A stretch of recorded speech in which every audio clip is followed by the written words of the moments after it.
ఓం శ్రీ మాత్రే నమః. అందరికీ నమస్తే అండి. ముందుగా మన సబ్స్క్రైబర్స్ అందరికీ రేపు శ్రీరామనవమి కదండి, శ్రీరామనవమి శుభాకాంక్షలు. ఎవరైనా సరే రామకోటి ప్రారంభించాలి అనుకునే వాళ్ళు రేపైతే శ్రీరామనవమి రోజు ప్రారంభిస్తే చాలా చాలా మంచిదండి.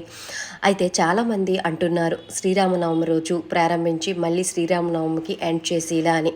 1,00,000 పేజీ మనము స్టార్ట్ చేస్తామండి. ముందుగా 1,00,000 పేజీ బుక్ అనేది మనకి బుక్ స్టోర్లో ఈ విధంగా దొరుకుతుందనమాట.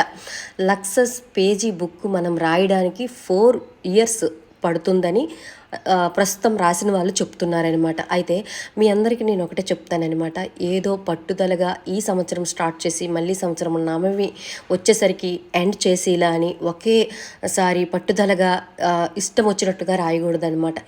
ఈ రామకోటి అనమాట చాలా ప్రశాంతంగా రాయాలి, చాలా స్లోగా రాయాలి, మనసుకు ప్రశాంతంగా ఉండేటప్పుడే రాయాలి. ఎప్పుడైనా సరే రామకోటి రాసేటప్పుడు ఎటువైపు అయినా సరే మనసు వెళ్ళిపోయిందనుకోండి, అక్కడికి స్టాప్ చేసేయాలన్నమాట.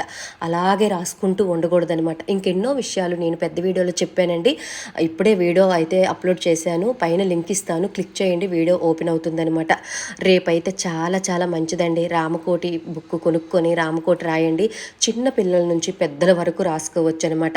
అయితే ఈ రామకోటి రాసేసిన తర్వాత ఈ బుక్ ఎక్కడ ఇవ్వాలి, ఎలా ఇవ్వాలి, ఏం చేయాలి అనేది కూడా నేను వీడియోలో చెప్పానండి. ముందుగా 1,00,000 పేజీ అనేది స్టార్ట్ చేయండి. ఎవరైతే 1,00,000 పేజీ బుక్ రాస్తారో వాళ్ళు జన్మ ధన్యమైపోతుందని మనకి పెద్దలు చెప్తున్నారనమాట.